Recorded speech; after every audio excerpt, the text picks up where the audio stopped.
All right, this video I'm making especially for a kid from Charlotte Mason, Isaiah Hale, who's showing the determination to be a better chess player. Just back up off it a little bit. Okay, so these are the steps that I need you to take. Isaiah, I need you first to make sure that you know those rules by heart. And it's important to have those rules printed out next to you when you're playing a game online, because you can't do it in a chess tournament. First thing, let's take care of the opening part first. The openings don't matter as much. They're like shoes. Everybody wears different ones. So the best way to figure out what openings you want to play with black and with white is to find your favorite player.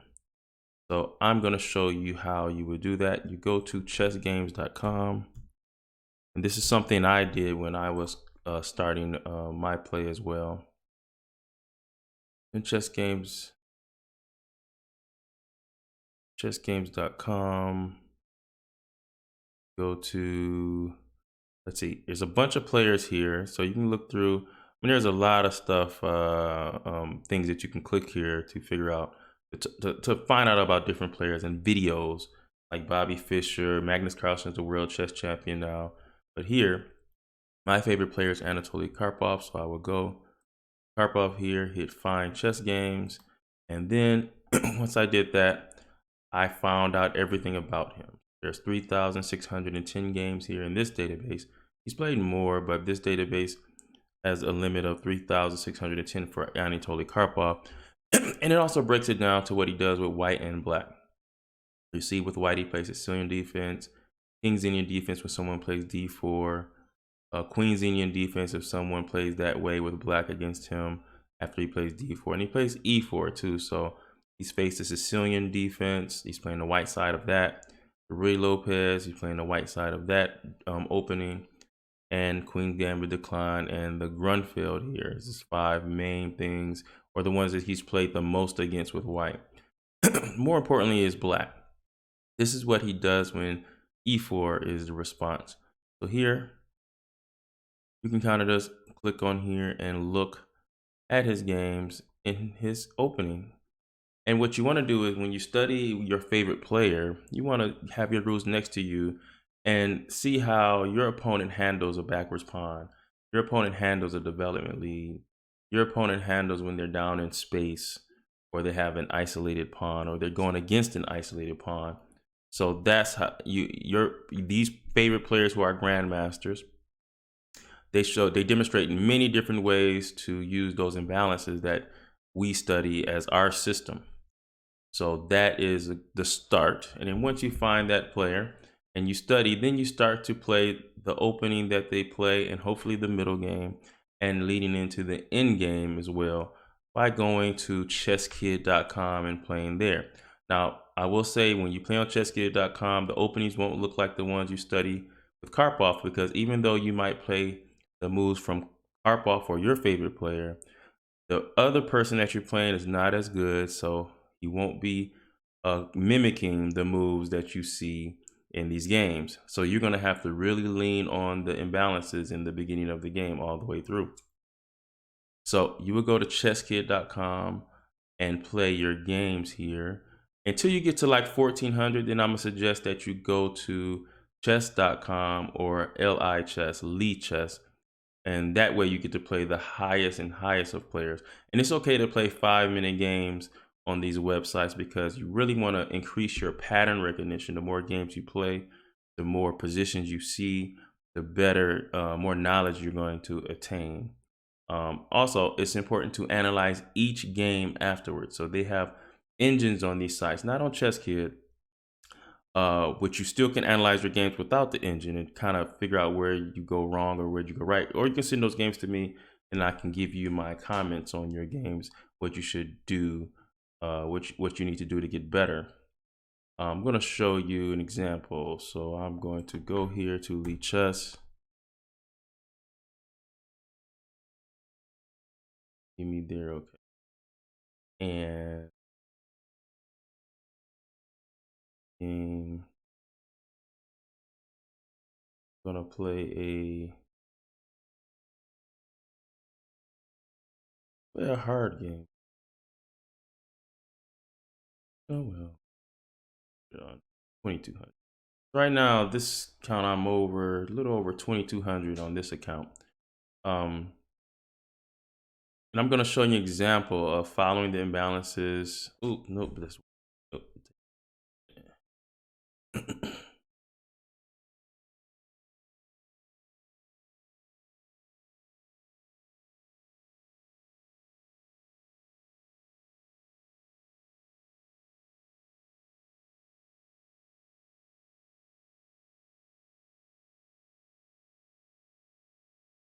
Okay, so here I'm going to start to play.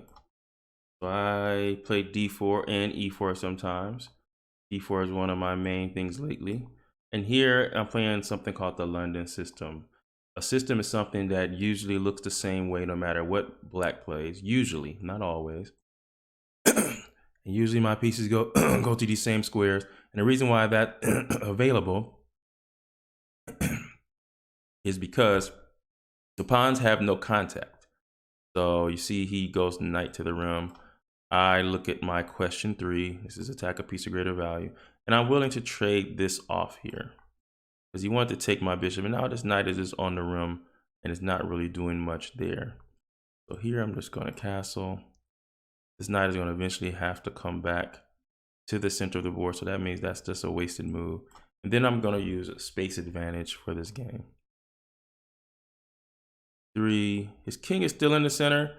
So I'm going to look to open the position. But the problem is I don't have any pawn breaks. So I could play d5, but I lose a pawn there. So he's able to castle here. But I'm just going to play e4. He plays e5. I'm going to leave that there. I'm going to overprotect. You know what? Yeah. I'm going to overprotect my pawn here and just hold my space. If he takes there, then he loses some of his space because his pawn on e5 is really strong. So this is tension. I'm going to hold that tension as long as I can. I'm going to move this bishop back. You see his knight is wanting to go. He wants to go to f4 with the knight. But I'm willing to play g3 and make sure that won't happen. Even though I have this space, I do have this bad bishop. If I need to, I know how to get rid of it.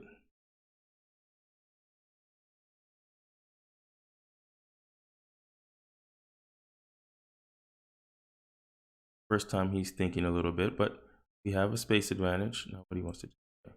We're going to go knight to d5 because this attacks the queen and it attacks the pawn. So he takes there. So we're going to take as well. Okay.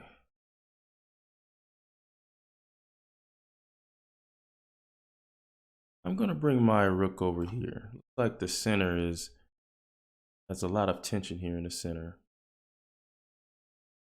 This might be a knight versus bishop situation, but I'm still up in space. So I don't really want to trade much. Takes here. Okay, so look at this outpost on c6. I have a good square on f5. Knight is on the rim, not doing much. White is in a good position here because of space. Now I have to decide whether I'm going knight f5. Okay.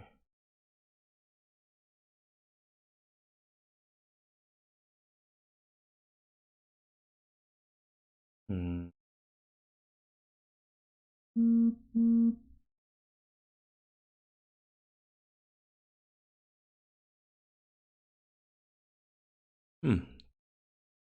I think I might be able to go bishop to, yeah, maybe I can go bishop to a6 and maybe get away with taking a pawn here. Maybe. You have to watch my king side because he has 2 knights. The queen and the knight are the best attackers of the king because the knight can do something that the queen cannot do. I have to watch it. First, let's see a check here. That's covered. Check here. I'm going to first take the rook. Then we'll deal with this stuff here on the king side here.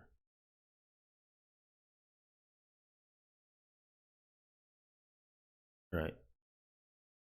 Just in case, I'm going to use my rook to defend my king side here. I'm down, I'm up in material, so that's easy. All I have to do is make sure that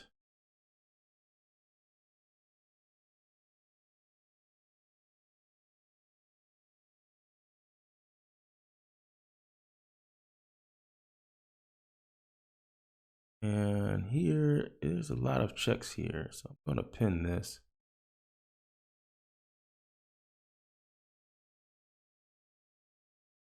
Watch the check. These are really tricky positions here. I have time. Let me take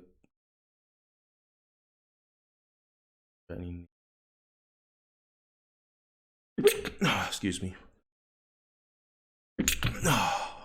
Maybe I'll kick this knight out of here. How about that?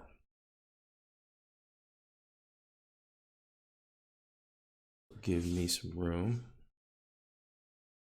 And a good thing about being up material is that you can always give it back if things get bad.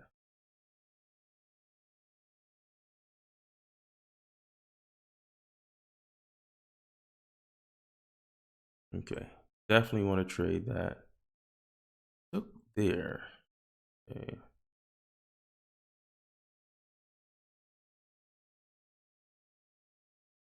Hmm.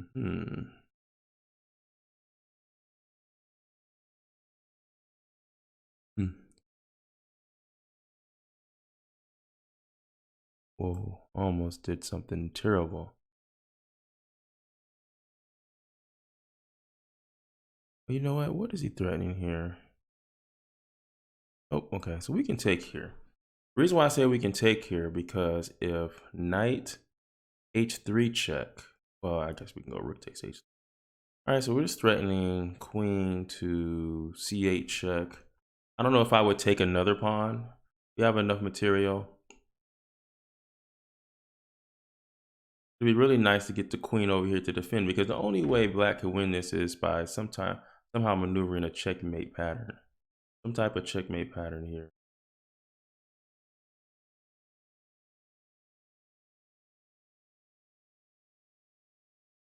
And it's almost to a point where I'm ready to give the pawn back, because I'm going to be up maybe 2 pawns. I mean, give the piece back. I can give the rook back for the knight just to defend my king, and then I have 2 extra pawns because of that. But wait a minute. He moves his queen here, but I don't understand why he did that. Looks like he just leaves the knight hanging. He was threatening checkmate. So there you go. All right. So that person was 2291, master rated player. And all I did was use my imbalances there, Isaiah. And this video I might send to other kids who are just starting and want to get better, but especially for you, Isaiah, just to let you know what you need to do. Also, of course, playing in tournaments. Those tournaments are important. But just to go back over, in this game, all I did was develop until I seen the first imbalance. That move wasn't the greatest for black, because black moved the piece twice. And here we have crack, crack. But the problem is we don't have any pawn bricks to open the position. And so there was no really aggressive move to do if black just puts all the pawns on the sixth rank instead of the 5th rank. It was hard to open up. Maybe I could have sacrificed and played c5. That might have been an option. That could have been an option though. The c5 is maybe possible if I wanted to open it up. It would involve me giving up a pawn, but these pawns will be very doubled and isolated. I can put a rook on c1 and just use those for targets for the rest of the middle game. So that's possible. I could have played c5. But here I just choose to hold my space. Look how I'm overprotecting my space. Look how I kept the tension. I didn't just trade. Okay, this is something that you have to get better at, and just holding the tension.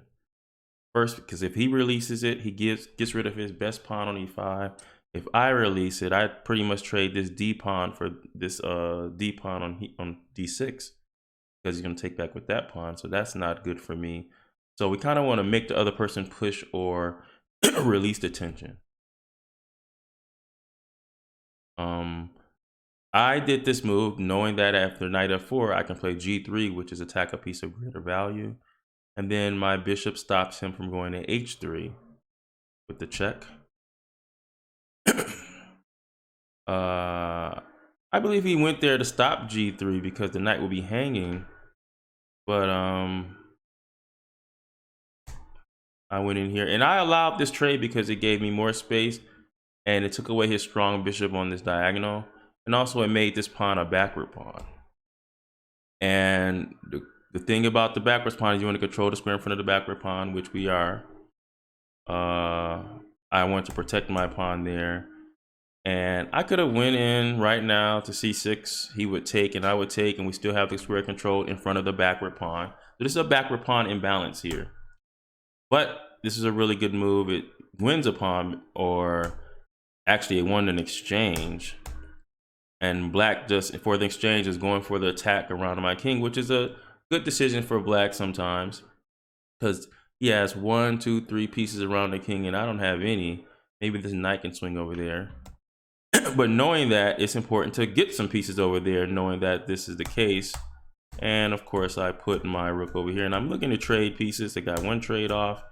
Then I'm able to take a pawn because there was no immediate attack on my king right now. And then there goes the blunder where we're able to take a free piece on f4. All right.